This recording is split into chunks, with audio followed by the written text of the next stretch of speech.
Greetings and salutations. This is Abdelhadi with The Bitter Truth.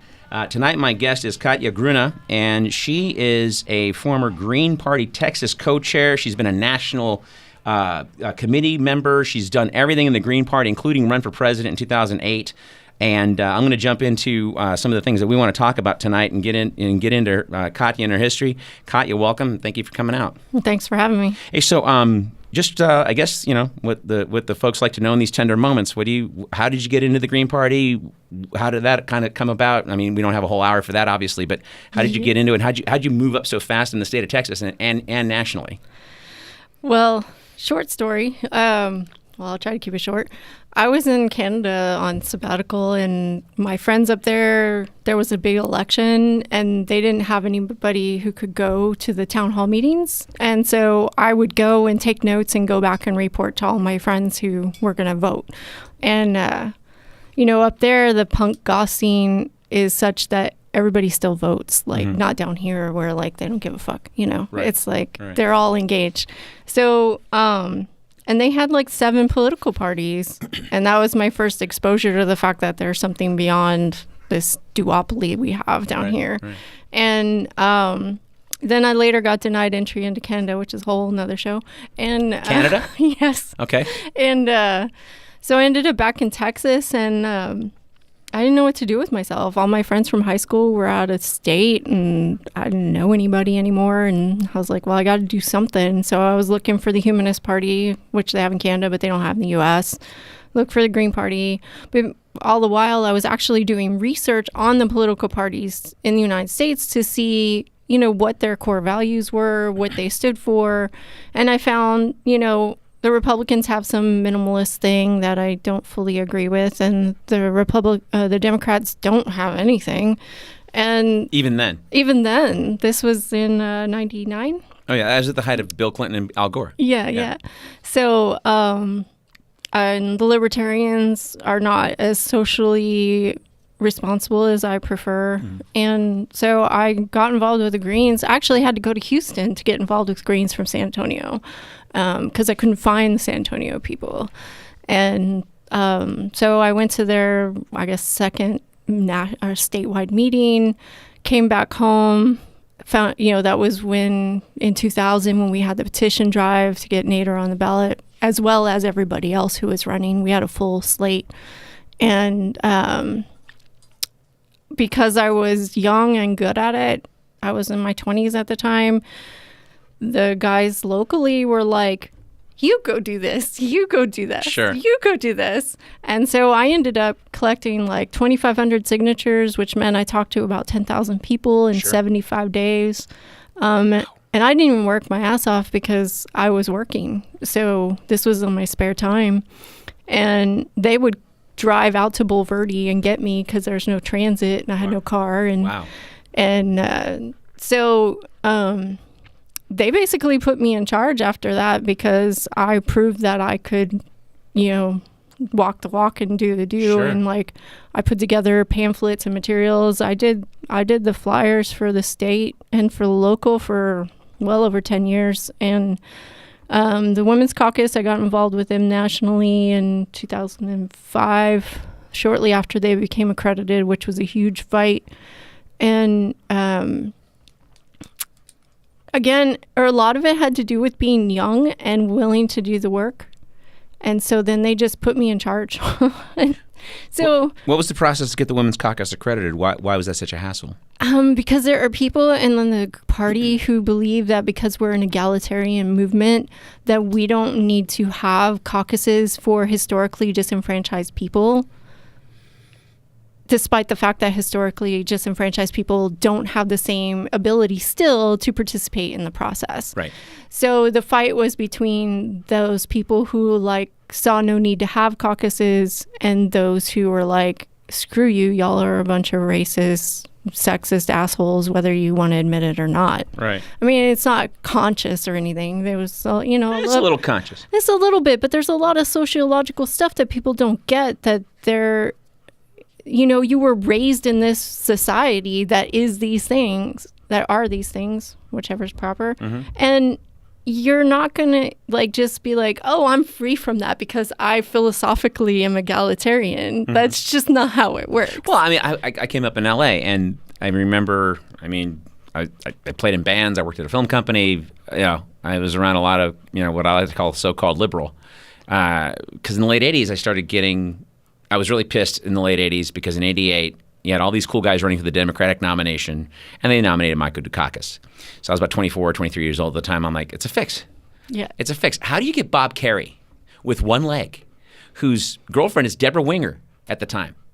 So you're a bachelor in the governor's office with a movie star, and you're a Purple Heart veteran with one leg. I have to sell that to the American people. You couldn't get that guy nominated, Yeah. but you got Elmer Fudd nominated to run against the weenie guy, like, who just came out of Iran-Contra. I was so mad. I was like, it's a fix. So I started looking at other parties, and I voted. That was my first libertarian vote, was Ron Paul, because he was saying everything. The only thing I didn't agree with him on was the choice thing. Yeah, he's not very good on women's rights. Not really at all. But the other 90% of it, Yeah. you know, and the Fed and all that shit, and get out of the wars. I'm like, exactly. You complete me. You know, and that was my sort of my foray into that. So all that to say that, you know, I came up in L.A. and yeah, like I would hear folks say things like, "Well, you know those people." Yeah. Well, you know those people. Well, they can't handle money. Which people? You know, well, you know those folks in South Central. It's largely black and Latino. So you mean black and Latino people? Is that what you're saying? Like those people? Because I got some friends in college who can't handle money. They're white guys, but they can't handle money either. But you're not saying those people. Yeah. So that's when I started. And I came up in South Central. So it was different when I was a kid, because at least there was jobs there. Now, by the time as an adult, not so much. And it became, you know, more like South Central. Right. And so, but that was sort of like, well, you're supposed to be fucking liberal, you know. And then I started like traveling through the South a little bit, and it's like in the late '80s, early '90s, like for work. And I went to Athens, Georgia, you know, so see the South, and all these bands playing. There's like 2 black guys with 3 white guys, and a girl, and you're going. And in LA, you would never see that. You'd see like, you know, 4 white guys. Yeah. Or if they had a gimmick, it'd be 4 black guys, and he just doesn't fit. Well, what do you mean doesn't fit? You know. That kind of stuff. So anyway, but continue. Hey, how's it going? We have a dog visiting us tonight. Yes, this is Gringo. Gringo the dog wants some love. Okay, I'm sorry, but continue. You're saying so. You're talking about so these people, for example, have that issue where they don't want to admit that they think like that, but they think like that. Yeah, even if it's like not even a conscious thing, like it's, you know, we're raised this way, and you have to consciously undo it. Right. You have to, yeah, but nobody wants to be conscious to undo it. Yeah, and we've done a lot of like undoing racism, undoing sexism workshops, undoing ableism workshops. I actually did those in Houston. And but basically, the Women's Caucus was the first caucus that was formed, and because of the hostility against women in general, and also against the whole caucus phenomenon, we went through hell. Now, is this hostility within the Green Party? Within the party. Within the Green Party. This is all within the party, and wow, that's amazing. Yeah, it was disgustingly amazing, and I sort of watched it from the sidelines because one of my good friends was mediating the situation between the accreditation committee and the caucus, and I was like, I'm staying out of it until this is like passed. Right. And so once it passed, you know, we had all these complicated rules in order to exist, which was part of the whole thing. There's this person in the party that I quite honestly think is a paid infiltrator, but I can't prove it. But he has created rules after rules after rules that make it prohibitive for people to participate, especially people who aren't like him, a trust fund kid. Right. You know, he's like raised by Jews and is a trust fund kid, and he's Greek when he was adopted, and everybody will know who I'm talking about now, but whatever. And, you know, he just... Well, I don't. Well... I'll look him up. Yeah, he was mayor of Santa Monica. He was, you know, had a big scandal and blah, blah, blah. So, you know, there's this history there, but a lot of it has to do with, you know, these creation of rules that prevent participation, and that's like against one of the core values of the party. And so there's been a lot of pushback and fighting about like, no, this is not how we get people are always like, oh, we don't have enough people of color involved. It's like, well, that's because y'all are assholes and you treat people like, you act like everybody has the privilege to do this, and they don't. I mean, I've had the privilege to do it only because my late partner who passed away, was committed to this cause from the 80s. You know, he was involved before the party even was a party. And he basically stayed at home and took care of the house, and I went to work full time, and I volunteered full time, and he volunteered full time. But it was a sacrifice, you know. He had an adult son, and so we didn't have little kids. We didn't have to worry. But it did affect my career once I got laid off in 2006. I was next to impossible to get another job because everywhere you know, people start Googling you know, applicants. And you Google me and it's like a million pages of Green Party stuff, and what employer wants to like delve into that. But you asked why I got moved up so fast. It was mostly because I was competent and willing to do the work. And I showed up, I did the work, and I did it well. And I was young, and I was a female. So I wasn't a white male.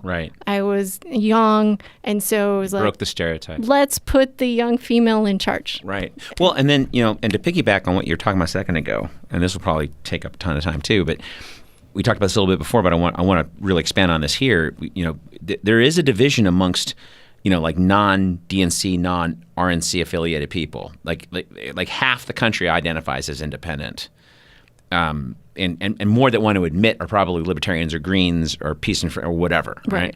So you kind of tapped on this a second ago, and this is kind of what led me to this question was, and actually early, what is that division? Where does that come from? Does that come from infiltrators? Because I know that mayor of Santa Monica guy, and that guy was a total corporate Democrat. I don't even need to prove it. I just get a bunch of articles on Google and go, that motherfucker is not one of us. And like a total Pink Floyd The Wall style kind of a thing, you drag him out with dogs, and you know you totally Gaddafi his ass, and you lynch him in the street because that guy is a perpetrator. He's not real. Yeah, and that's part of the problem too. Is you've got a nonviolent movement that.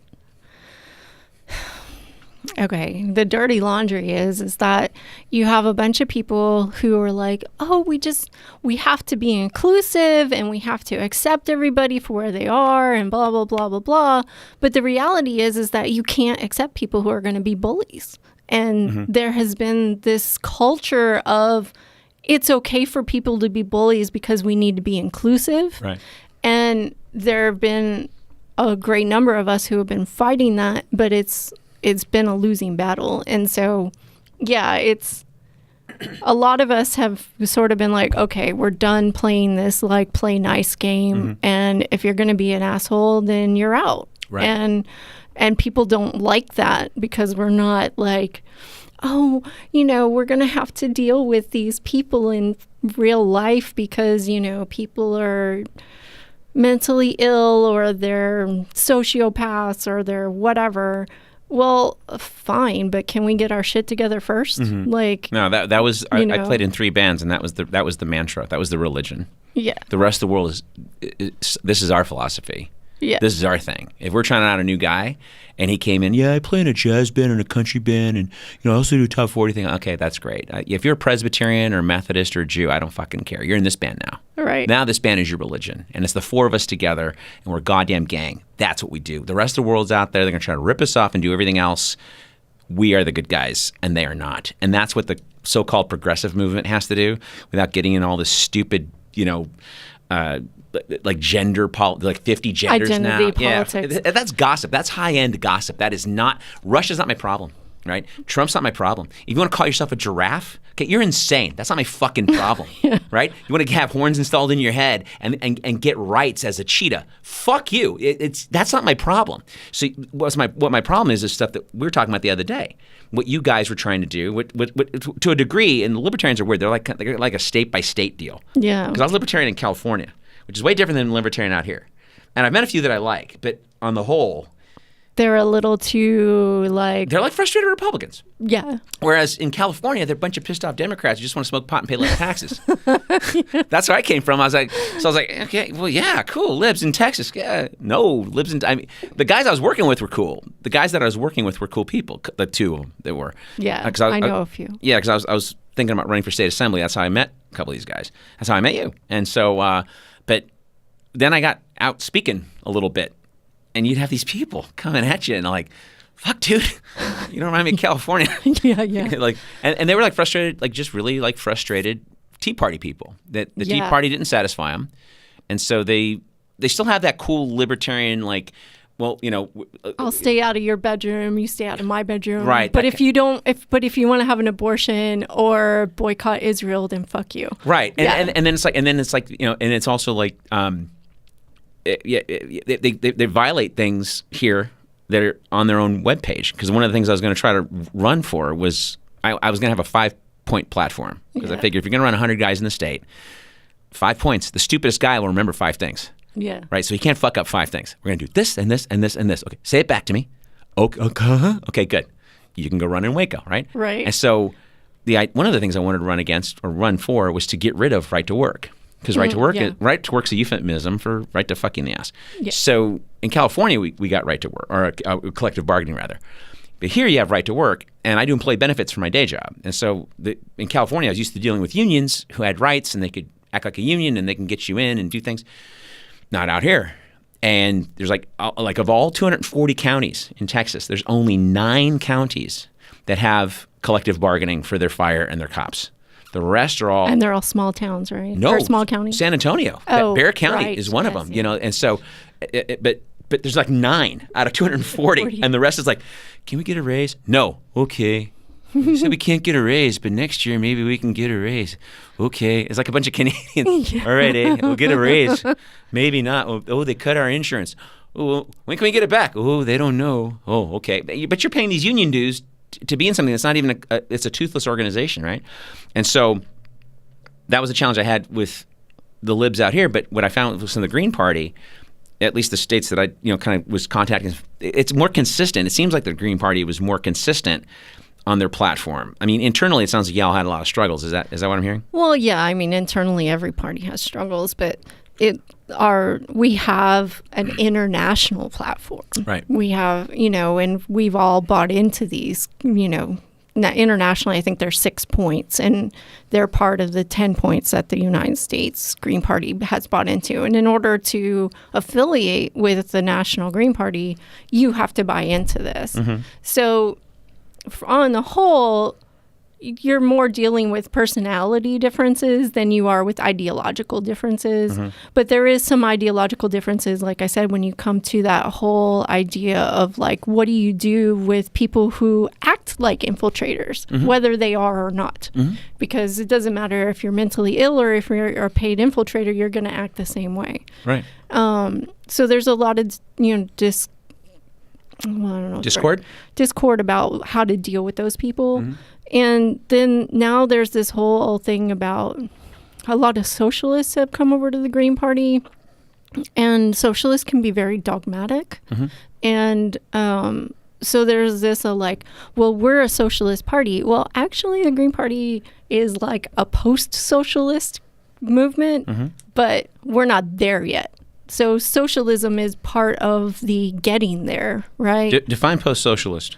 Well, the economic policy of the Green Party is community-based economics, which is decentralized economies, which means that a local group can decide what economy works best for them, and then it goes up from there. And so you don't dictate to them, you have to be capitalist, you have to be socialist, you have to be whatever. And that's kind of it's a participatory economy that is not really well written about, well studied, well discussed. I don't know that I could even explain it other than what I just said. Mm-hmm. But the idea is that if you as a group of a town decide we're going to go on a gift economy, no money, screw all y'all people. But if you want to interact with us, we got to come up with some way to trade with you, right? And then another town wants to say they want to be free market capitalists. Well, they can be free market capitalists as long as they're also not destroying the environment, taking advantage of workers, et cetera, et cetera. So it's not just one thing isolated by itself. Okay. Socialism on its whole has always been workers' rights above all else. Mm-hmm. And then you've got the eco-socialist movement, which is much closer to the Greens, in that it's like, well, yes, but you can't say workers above the environment. Like coal. Right. Yeah. Right. So, yeah, because you could have a socialist coal economy Right. and totally screw the planet. Right. So there is... And the people doing it.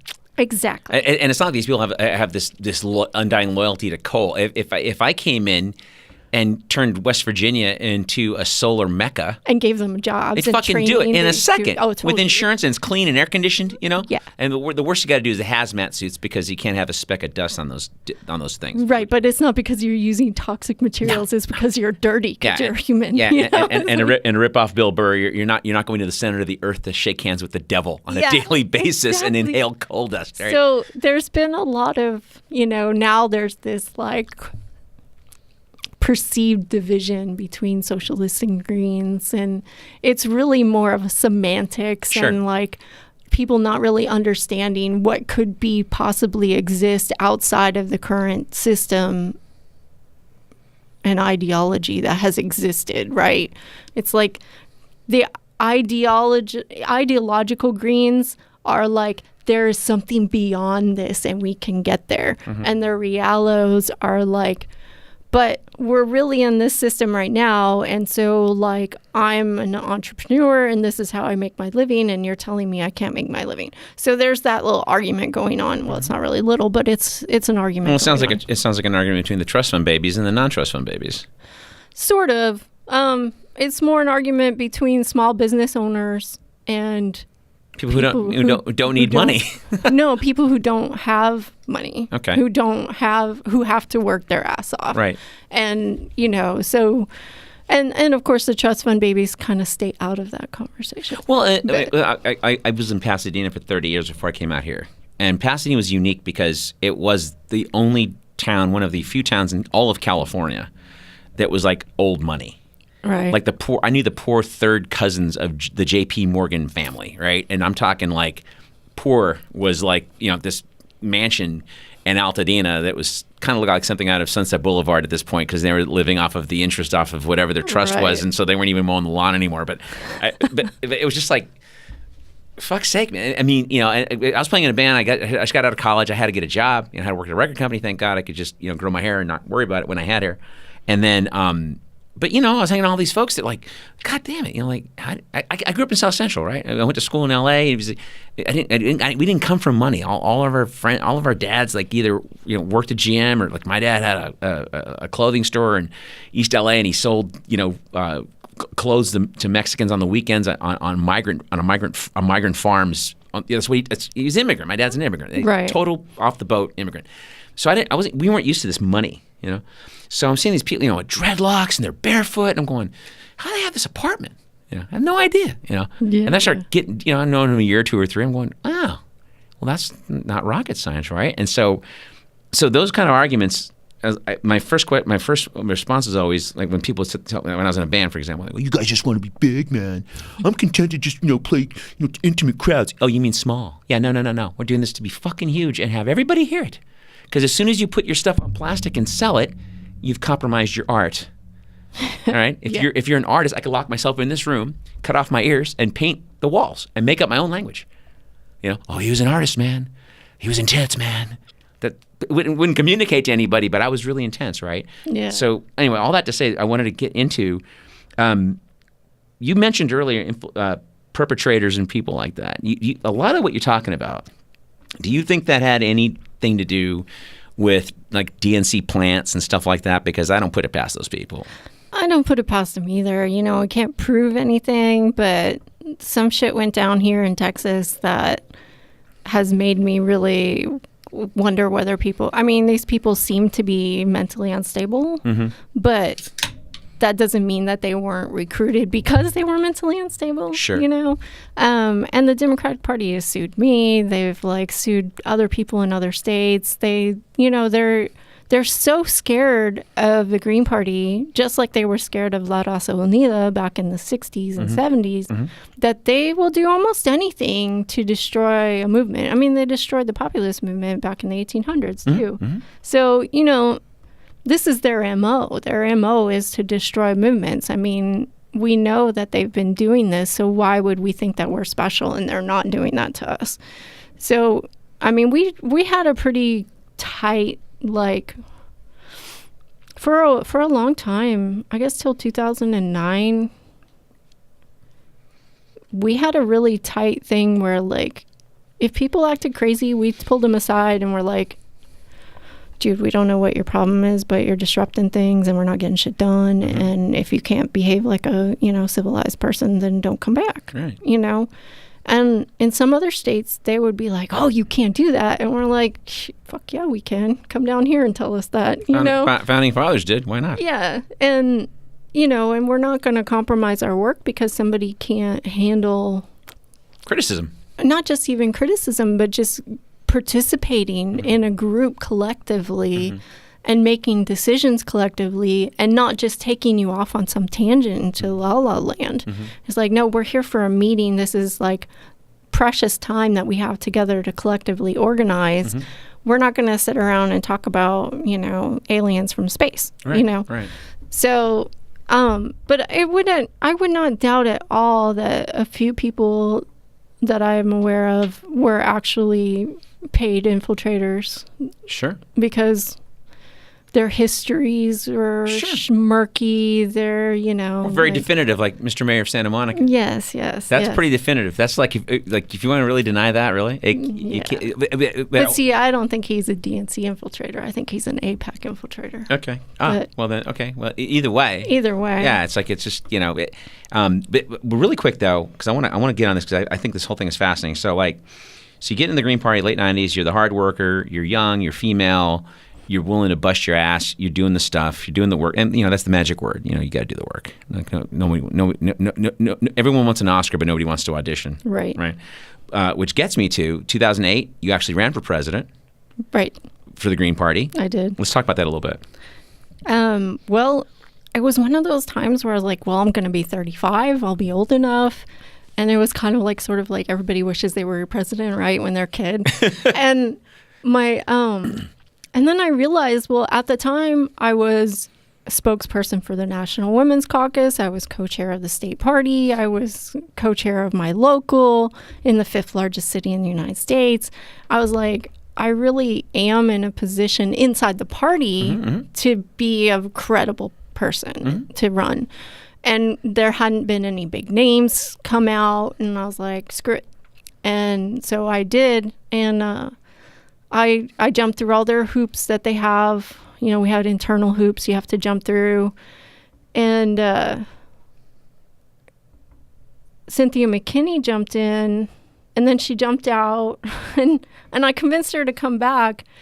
And but anyway, so I went around the country as much as I could. I was working full time at a church and a nonprofit together, 2 jobs. I worked for 2 companies. They were combined. But so I had limited resources. I've never made more than $30,000 in my life in a year. So, you know, I was on a budget. I raised $10,000 though, and spent it, and got all the candidates to converge in several states for ballot access in Phoenix, for example, or in Tucson for Arizona, and you know, went to Massachusetts. We went to Philly for the Mumia rally, and all of us were there for that. And you know, I helped organize the candidates getting places. And that was kind of the idea. We wanted to run like a collaborative campaign so that whomever came out on top, that we could easily put our support behind that person and just merge the campaigns and not have this like us versus them thing like they do in the other parties. it didn't really play out that well because Cynthia didn't really play well with us.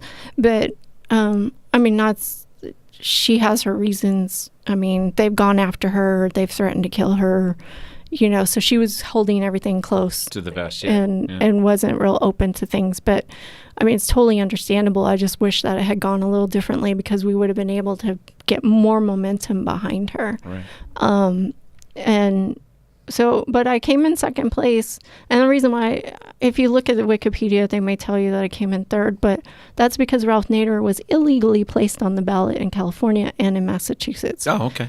And there's nothing we could do about it. Let me ask you a question. Have the Greens, I know the Libertarians just maybe in the last 10 years started getting some down ballot guys. Little success. Right. Has the Green Party ever successfully ran some down ballot races? Like, for example, in 2016, Jill Stein got a lot of popularity. Was the Green Party able to successfully marshal that into some down ballot races at all, or is that something? Well, yeah, we've consistently had over 200 people elected in office. Okay. State and nationwide. Okay, I didn't know since that. All right. like the 90s. Wow.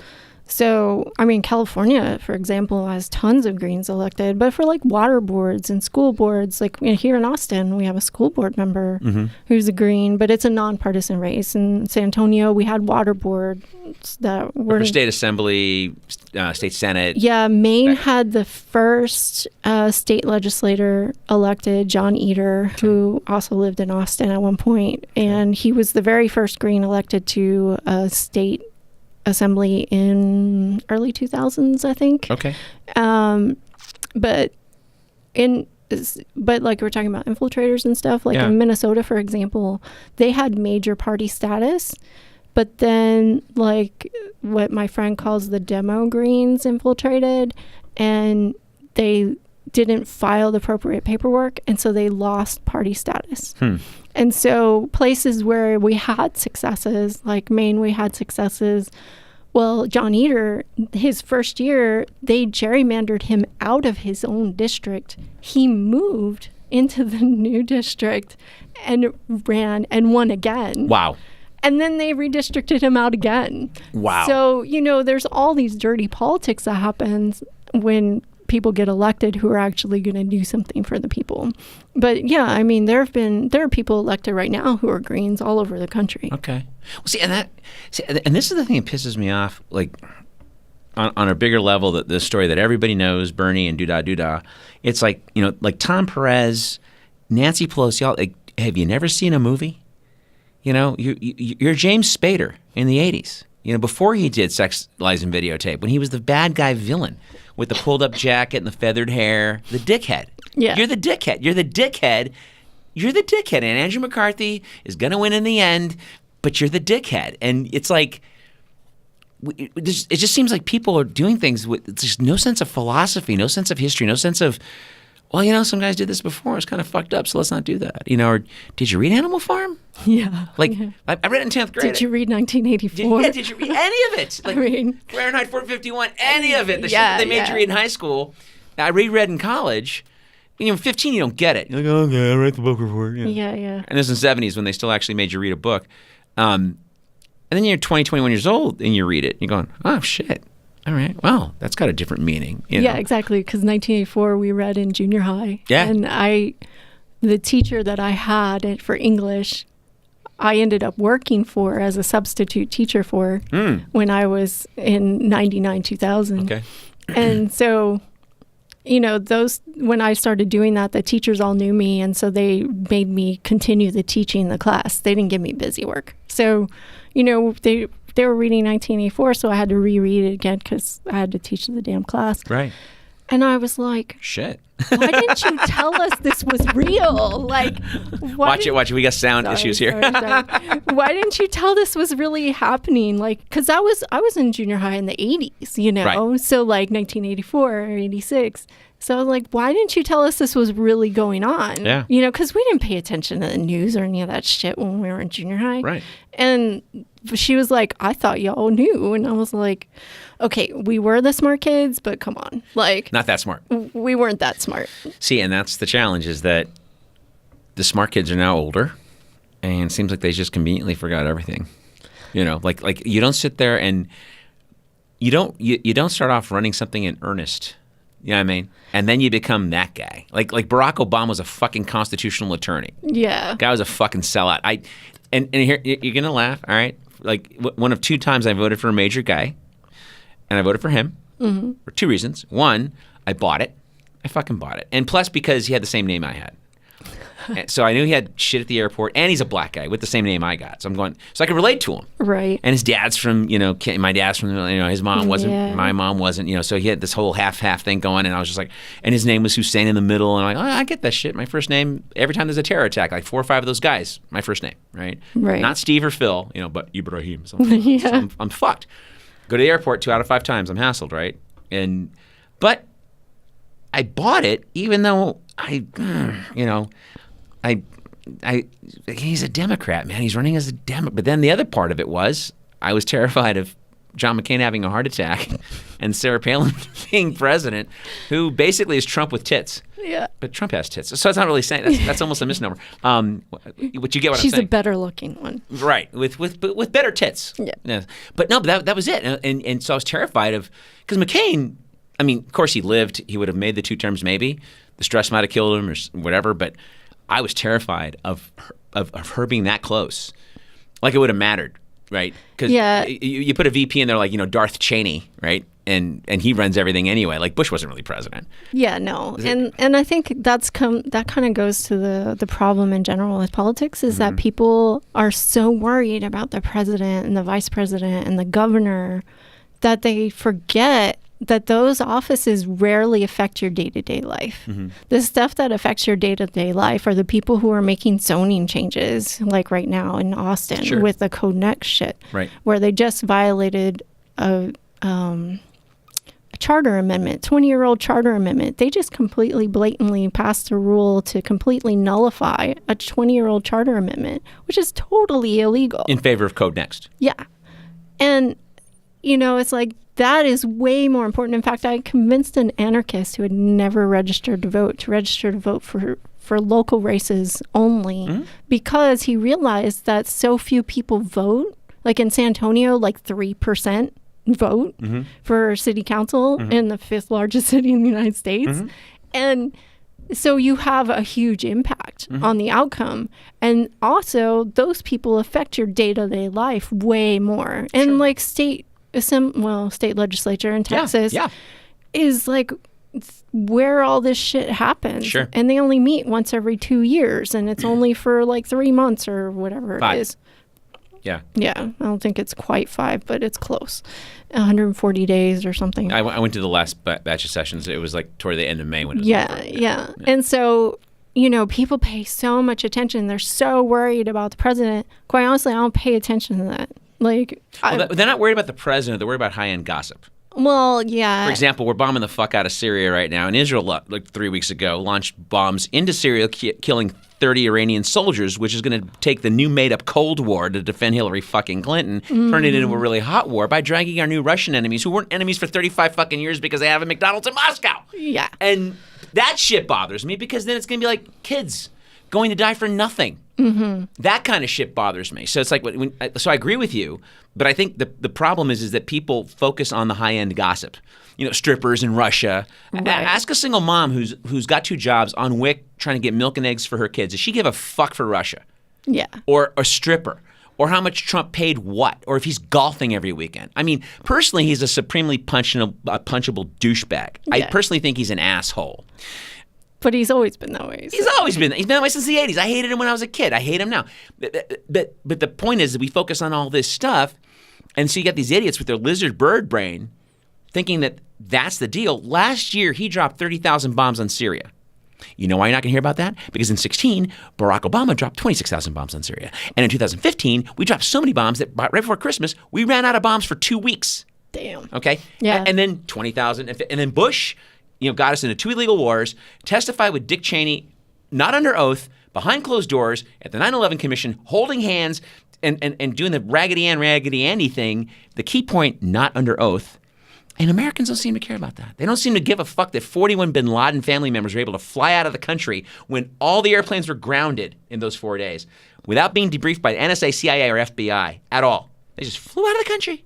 And the country we invaded, not Saudi Arabia, not Pakistan, where the money and those motherfuckers came from. No. Let's go to Afghanistan, who have lithium and minerals and opium. Yeah. Let's go into and oil pipeline path. Yeah, with Qatar and Saudi. It's about the fucking dollar. War is a racket. So I know. And then that goes down to the problem of like the reason why you have so many people who support the military is because it's the way out of poverty for so many people. But it's really not a way out of poverty. You're going to come back either maimed, insane, or dead. Yeah. And if you come back alive, we might pay for college, and the VA may be there. Yeah. Exactly. But Medicare works better than the VA. But they don't know that when they're in high school and they're being recruited and, they're supposed to have time for, non-military recruiters, but who has time to go do that, right? We're not being paid to go to the schools to be like, they're lying to you. And so it's like it's almost like a impossible war to win is the war against military industrial complex. Right. What was it? Truman said, beware the military industrial complex. Eisenhower. Mm-hmm. It's like, granted, he did some shitty things too, but at least he said, hey. He came out and said, hey, I've been doing this shit for 8 years. Guess what? Look at this. The CIA got bigger. Yeah. The CIA was only a few years old when he got in. Yeah.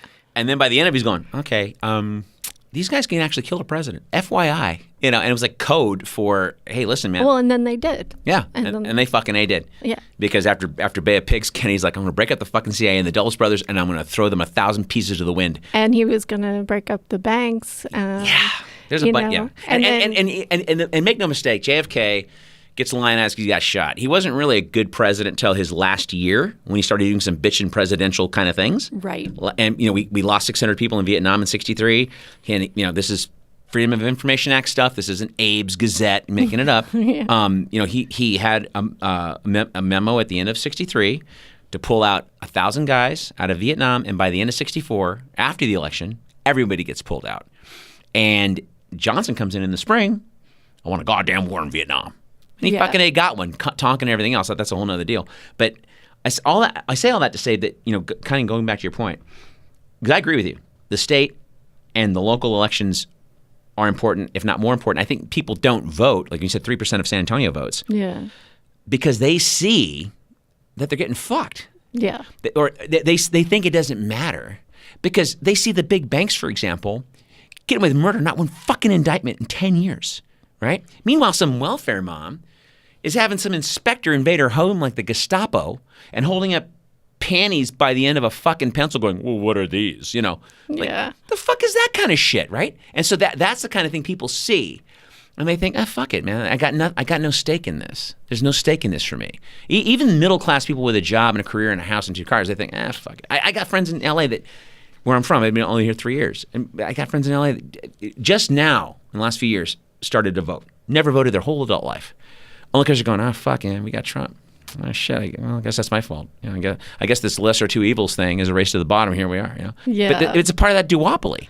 Well, and that whole lesser of two evils thing is that was created by the DNC to make us, let's say we're the ones that said lesser of two evils, but the DNC, that was another one of their tactics against the Greens, was to go and blame us for Bush. And, I was like, hello, Al Gore's a putz, and he couldn't even debate his way out of, I voted for the Libs. I voted for Harry Brown in that election, and I got the same shit. And I got into people's face. Al Gore came out of one of the most perceived, not necessarily successful, because Bill Clinton was an asshole. But most people would think he was a successful president. Okay, he bookended a couple of economic booms, end of the Cold War. Bunch of companies went into Eastern Europe and fixed it, so they got money. Boom, the economy. Right when that started dying off, we had the dot-coms before they became the dot-bombs. He still looked like, ta-da, and I got a surplus and blah, blah, blah. Fuck super predators, fuck privatizing prisons, everything else that he did. But Al Gore came out of one of the most successful presidencies, by perception anyway, and was I don't want anything of the 20th century, and the gigantic douchebag pussy that he was, could not just rest on his laurels, but was so focused on a blowjob and not the perjury part of it, because he just was a dick. And then every time he debated W, who was just himself, I'll give him that credit. because he can't be any other way. Yeah. You can coach him. He's like, how do you say strategic? That's a goddamn hard word. Yeah. And then Gore was like polling every fucking debate, and he looked like a weenie. That you come out of that presidency and you come down to 500 fucking votes in Florida, you deserve to fucking lose. You deserve the Supreme Court to shove it up your ass. Seriously. Because you're going to tell me that Ralph Nader with his 1.5% of the vote screwed you? No. And by the way, when do we owe, and because I got a question I want to ask you. I wrote this down specifically to ask you. But when do we owe anybody a vote? We saw that with Hillary. Yeah. Who owns my vote? Yeah. Well, you should. It's strategy. What the fuck strategy? Get me somebody I'm excited about. Yeah. Okay, give me Bob Kerrey with one leg who's banging Deborah Winger in the governor's mansion. That's the guy. But he was too boring with his big whiteboard. Well, this is what we're going to do with the economy. And he looked like John Kennedy, but he talked like Elmer Fudd. He's like with the squeaky, squeaky, squeaky. And the press is like glazed over. They wanted to hear no new taxes. Yeah. And so it kind of gets to my question. Why does the third party get such a bad rap? We've had a bad history of third parties in this country. We haven't had a good, until the last 20 years, credible guys, crazy but credible, Ross Perot, coming into now where you had, Gary Johnson, Jill Stein, and we'll talk about that here because we got time. But they actually were a little credibility that they weren't crazy. They weren't George Wallace. Well, we had a former U.S. Congresswoman run as our presidential candidate, Cynthia McKinney. Right. I mean, come on. And couldn't get that around. Yeah. Yeah. Yeah. And Gary Johnson the other night I got shit for voting for him because of Aleppo. And I'm like, bang up job so far with Cheeto Jesus. That Agent Orange is doing great, right? Yeah. Oh, and by the way, and if Hillary Clinton had an R next to her name, you'd have paid attention to the fact that we illegally invaded Libya like we did with Iraq that you guys gave such a fuck about, right? And killed a guy, and now we got 40 terror groups selling Yemeni slaves and selling the oil to Russia and China and drug cartels to support themselves. Thank you, Hillary and Barack. That was such a great war strategy. We've been doing that shit for years. It's never worked, right? So Gary Johnson gets fucked up on Aleppo, and then and it kind of leads me into this other question, or I want you to answer this other question. I'm sorry, I'm ranting, but it gets into. I've never seen. This is why when asking why does the third party get such a bad rap, because the last 15, 20 years we've had credible third party people run. Nader was credible. Cynthia McKinney was credible. Gary Johnson, 2-term governor, balanced the budget and brought the education system there up by like 20 points. They were like bottom 40, and when he left, they were like top 25. He got rid of all the stupid teaching of the test crap, whatever. But he fucked up on Aleppo, and that was that. And then like I would hear my friends, I'm going to vote for Gary. Why? Well, Jill Stein's too airy-fairy. What's airy-fairy about her? She seems pretty numbersy, and she's got some ideas about a Green New Deal. Which gets me into what I want to talk about as well a little bit. But why does the third party get a bad rap in this country still? Well, a lot of the stuff that we have, I mean, this was one of the first flyers that the Green Party of Texas put out was like, these are things that third parties have given you. The 40-hour work week, the end of child labor laws, I can't remember them all right now. Eugene Debs. All these things were because of third party movements. Yep. And so third parties have always been the push to change the status quo. And so I think that right there is why. Because the establishment knows that if a third party movement gets traction now in the age of social media, and it's over. And so they have done nothing but try to destroy third party movements since I've been involved. Right.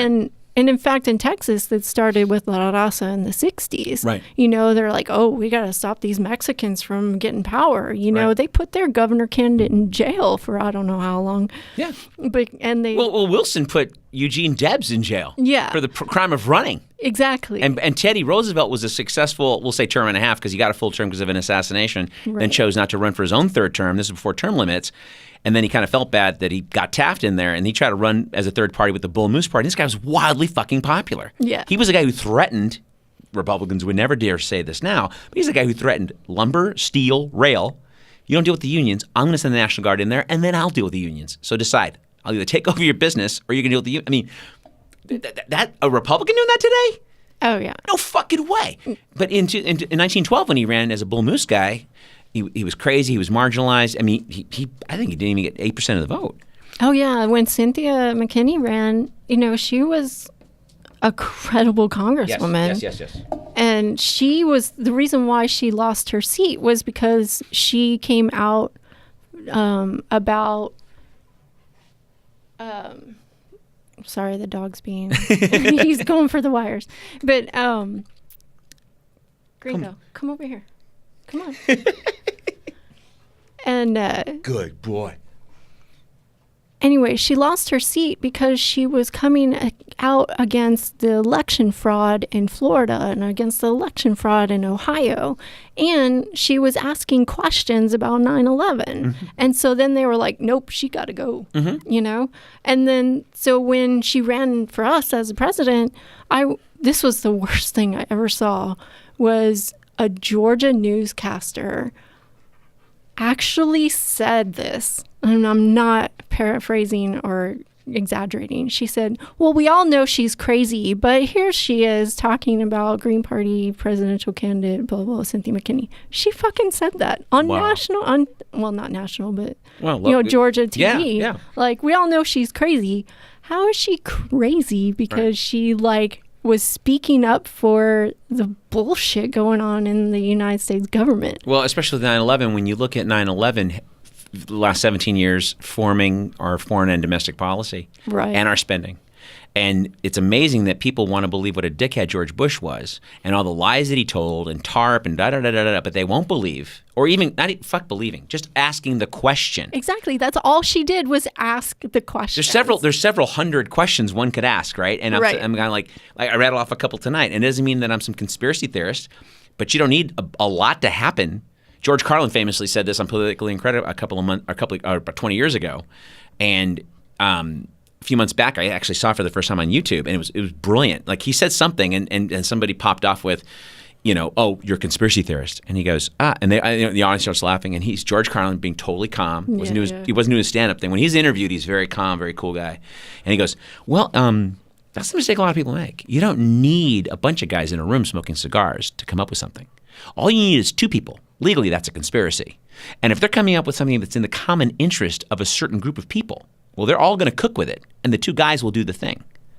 And how true have we seen that to be? Oh yeah, and we all and anyone with a brain should know by now. And I know this probably sounds condescending, but screw you if you don't realize this. But conspiracy theory is a term created by the CIA to discredit people who are telling the truth. Mm-hmm. So, yeah, go ahead. Call me a conspiracy theorist. I'm telling you the truth. You don't like it, The thing I like to say, and this is something you can steal, and I think I stole it. I was stoned when I heard it, so I'm going to guess. But one of the things that I used to like to say, still do, people go, that's like a conspiracy theory. No, that's a conspiracy fucking fact. Yeah. Because I got some things to ask you. Is it emotionally and intellectually honest to assume that Saudi Arabia is going to give all this fucking money to Hillary Clinton and not get anything in return? Right. You're going to think Ericsson Phones just paid her husband $750,000 to give a fucking speech, and then the very next week, communication stays off the Iranians' sanctions list? Ericsson Phones, one company, not a conspiracy, one company between a sitting Secretary of State and Ericsson Phones, which benefited the rest of the communications industry, so they didn't have to pay any money. They all benefited. Because communications to this day is still not on the Iranian sanctions list.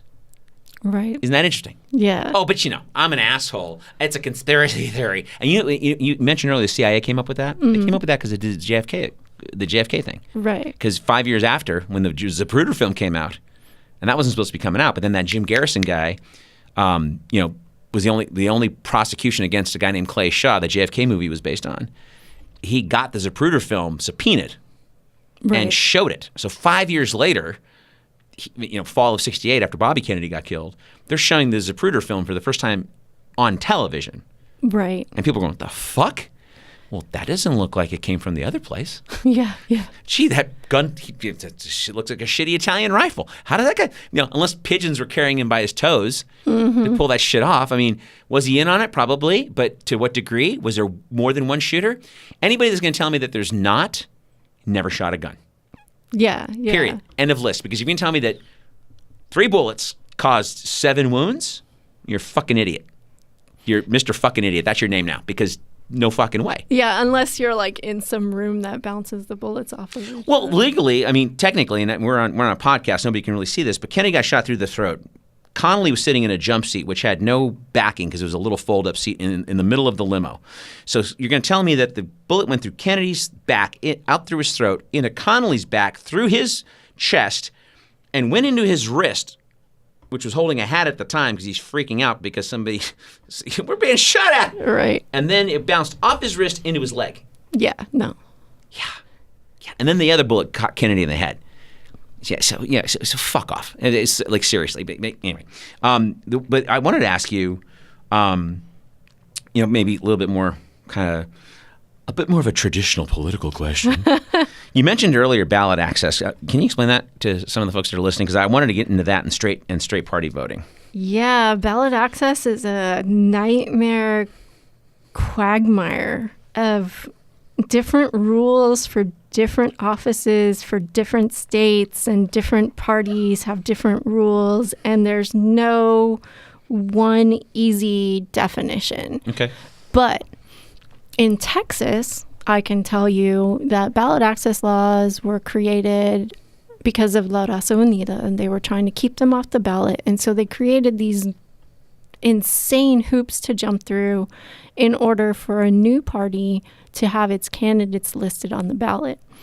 And so here you have to wait until after the primary, and then you have 75 days to collect 1% of the number of people who voted for governor in the previous election. So rounding up for errors, basically 75,000 signatures in 75 days. And they can't have voted in the primary, and they have to be registered to vote at the time that they sign the petition, and they can't have participated in another party's process or signed another party's petition. So like a libertarian can't sign a Greens petition, and vice versa. And somebody who voted in the Democratic Party can't vote primary, can't sign a petition, because they keep saying that signing a petition is a vote. Which, really? Yeah, that's what the state legislature continues to testify, that in every other year when we go there, it's like, oh, well, signing a petition for ballot access is like a vote. No, fuck, it's not. No, it's not. No, it's not. And then if you do that, which the Green Party's only done twice successfully, and it's cost us money to do it. And the Libertarians have done it a couple of times, but they've lost it less than we have for various reasons. Well, they've gained it more than we have because they have money. But once you get that ballot access, then so like say right now is in the petition period for 2018 elections. Okay. For governor on down to justice of the peace. So say whomever is petitioning right now, the Green Party is petitioning, none of the above is petitioning. I think that's it. Say one of them or both of them get on the ballot in November. Then in order to stay on the ballot for 2020, one of their statewide candidates has to get 5%. Wow. And that's with straight party voting. Right. And historically, only twice in the history of like third parties having ballot access and this 5% rule has a non-primary party candidate gotten 5% in a statewide race when there is both a Democrat and a Republican in that race. Wow. Once was last year with Mark Miller, who was a fabulous candidate for railroad commissioner. Right. And once was 30 years ago, was a libertarian candidate. Wow. So it's, a once in a couple decades occurrence. Well, and really quick, because I wanted to ask you about straight party voting in some more detail, but you're also a founder of None of the Above. Yeah. And you mentioned that a second ago, and I wanted to ask you a little bit more about that. So what's going on with that? Yeah, so I had this crazy idea because we have straight party voting. So when you go vote, which I don't know if you voted here yet or not. I have. So when you go vote, it says straight party. Yeah. And then it gives you Republican, Democrat, Libertarian, right. Green, if they're there. So I had this idea. I was like, well, what if we call a political party none of the above? So when you go vote, it's going to say Republican, Democrat, Libertarian, Green, none of the above. I was like, that would be fabulous, especially if we could get it out there like, hey, go vote none of the above. We'd also have to have, candidates to run because it's not a real none of the above. Right. It's a party. It's a party. And so, and last session, they decided to do away with straight party voting effective September 2020. And so I was like, well, this is the last possible time we could pull this off because straight ticket's going away and then it wouldn't make any sense. Right. So, so I started the party. I recruited candidates. I don't remember. I think I got like 20 candidates. Dang. But ballot access is just too hard, man. Nightmare. Well, it's just too hard. Well, I mean, and that's the thing too, is like, hey, buddy. So like publicly funded elections, I think, to me, and I'm not really an anarchist, man. It's like, I know we're going to have a revolution, no doubt. No fucking doubt in my mind. I was talking to a buddy of mine this afternoon about that very subject. Because about 3 weeks ago, I was talking to a guy who might have come on the show, but he was kind of crazy. So I was like, but he helped me make a couple of points because when I said that very thing, he got in my ear and he's like, oh well, they rioted before, nobody gives a shit. Like, it's because they burned down Watts. I'm not talking about burning down Watts. I'm talking about people making the drive and going to Rodeo Drive from Watts and burning down Rodeo Drive. The Hamptons is a low-lying beach. It's not a defensible position. Yeah. You get the people with the pitchforks and their Sea-Doos and their shotguns, and they go throttle the fucking hedge fund manager that destroyed their retirement because they know what their address is, or they don't even give a shit. They just indiscriminately burn down the Hamptons. Not that I condone that. Like, I like property. I like to own shit. So I'm not condoning that. But to sit there and say that it won't happen when you've got 40% of homeless people actually have jobs.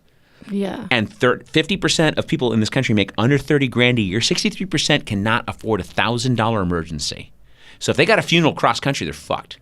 They can't even go to do that. Like $200, $300 for a plane fare and a rent a car. They can't, even staying at their brother's house, they can't do that.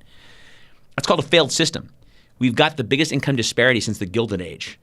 And I'm not about wealth redistribution. I mean, that's the right loves to sell that as, hey, they're coming to take your shit and giving it to people who don't work. No, you fucker. Yeah. I'm talking about Apple paying 0.0001% or Walmart having 30 shell companies in Lithuania with one employee apiece so that they can get away with paying taxes in this country or from paying taxes in this country. But we're subsidizing their fucking employees to the tune of $30 billion a year. Yeah. Where $50 billion a year in this country would be Medicare for everybody, paying about $1.20 a month for it. And we already paid for Medicare. It's not an entitlement, asshole. Yep, I've been paying since I was 16 years old. So give me my money back. Give me my Social Security back. Oh, by the way, unemployment, which I've only collected a couple of times in my life, you only go back 3 years. I've been paying unemployment since I was 16. But if you haven't collected it in 10 years and you're 1099, you're fucked. Yeah. Hey, I could use a little help, a little slow in my business this month. Oh, yeah, well, you haven't paid in for a while. Yeah, but I paid for 35 years. Oh, well, that's too bad. Yeah, exactly. It's like, it's not... And disability is the same way. If you haven't you pay for disability. Yeah, and my late ex, he couldn't get disability because he hadn't paid into it. He had been self-employed and had been, said fuck the IRS a long time ago and was like, screw you people. And because he hadn't paid taxes in 5 years, they were like, nope, sorry, you can't. See, but that's a misnomer too. I'm going to stop you right there because people that are listening that might not agree with what we're talking about. Yeah. Well, he hadn't paid taxes, so he did. But he did from but like he you. did, yeah. From 16 to on. 50 something. And by the way, we pay taxes in every goddamn form. I pay taxes. I pay sales tax. I pay user tax. I get my rent bill every month with water, the tax on the water. I pay tax out my ass every fucking year. Yeah. So don't tell me I'm not entitled to some things when I'm a little bit down on my luck. And by the way, the $250 billion we spend on welfare, let's just say 2% is graft and corruption and doo-dah, which that's pushing it because what they call fraud is horseshit compared to the big banks, which gets me to the big banks and defense because we pay $1 trillion a year for that shit. No questions asked. We gave the banks in the last decade $4 trillion. Yeah, we could have fixed so many problems. Yeah, but we don't because we got this puritanical, off the Mayflower, born again Christian fucking culture. We have a corporate oligarchy. I mean, that runs that shit. Yeah. Because I said a second ago, the 0.001%, give a fuck for abortion and guns. Yeah. They don't care. They don't care. They get us fighting about it. Well, Jesus told me. Yeah, okay, fuck off. And all they care is that there's a division between the lower classes so that they can continue to reap the rewards of their bastardized behaviors. And we've been a republic this entire time. So it gets real grim. I mean, and I'm sorry, we're almost out of time. I got to start wrapping this up, but God damn, this was awesome. Yeah, I want to have you come back because there's a lot of other stuff that we didn't get into. Some of the more darker aspects of the Green Party and running as a third party candidate. I want to talk about some of the other stuff like your latex and things like that we talked about before. If you're comfortable talking about that on the air, I'd love to. Well, this was a different one, but yeah. Yeah, I mean, yeah. I'd love to talk to you about that and get some, if you're cool with that, and come back on and talk about some of these things, especially as we get closer to the midterms. Because now the DNC is going to sue Santa Claus and Muhammad and Jesus and the Trump campaign and the Russians. Can you imagine the Russians? Putin gets a subpoena for 4 generals or whatever the fuck they're going to do. Yes, of course, we will send these guys over to testify in your thing because we compromise the integrity of the American democracy. We understand. Yes. Fuck you. I'm so sick and tired of these fucking cunts. They're just cunts. And I'm an asshole for saying that word, but it fits. It's such a good word. And it fits these people because they're just evil. Well, and that was one of the reasons why I actually encouraged the Green Party of Texas not to go for ballot access this year. Okay. Because A, it's so hard, and B, there was no way we were going to keep our 5%, which meant we would have to turn around and do it again in 2 years. I was like, let's save our energy, run local campaigns for nonpartisan seats, and then hit it for 2020. And by then, straight ticket will be gone. Maybe we'll have success in changing the legislature next year, blah, blah, blah. And they can't blame us for their failures in 2018. You know what, though? And I know that sounds like sort of chicken shit, but... No, it's not. That wasn't my thing. But it was kind of like one of those, like, look, they've been blaming us for this shit when it's not even our fault. So let's just take ourselves out of the equation once and let them fall on their face and then be like... well, it's all your fault. Well, look at 2018. We had nothing to do with it. Two words: be meaner. Yeah. I had no dog in this fight. Okay, I voted for Gary Johnson this time around. So apologies. That's who I voted for. But so people, oh my God, you're part of the problem. Like, okay, you know what? No, it's part of the problem. We're talking about like all these people who are like, all the 50% of us who can't make a living doing anything worthwhile and can't go to a funeral or whatever. Like, if all of those people would vote for a third party, even if they were split between the Greens and Libertarians, for example, we could actually change shit. If half the people that wouldn't show up showed up. Exactly. And voted for either Gary or Jill. Yeah. Or even the American Independent guy, I don't give a shit. Yeah. Make a point. Yeah. Make a statement. Instead of going, well, third party can't win. They won't win if you don't vote for them. Yeah, exactly. Dickhead. So, yeah. I mean, in wrapping up, like, where do you see your future in politics? What do you think? I know none of the above was sort of like a one-off that you're doing.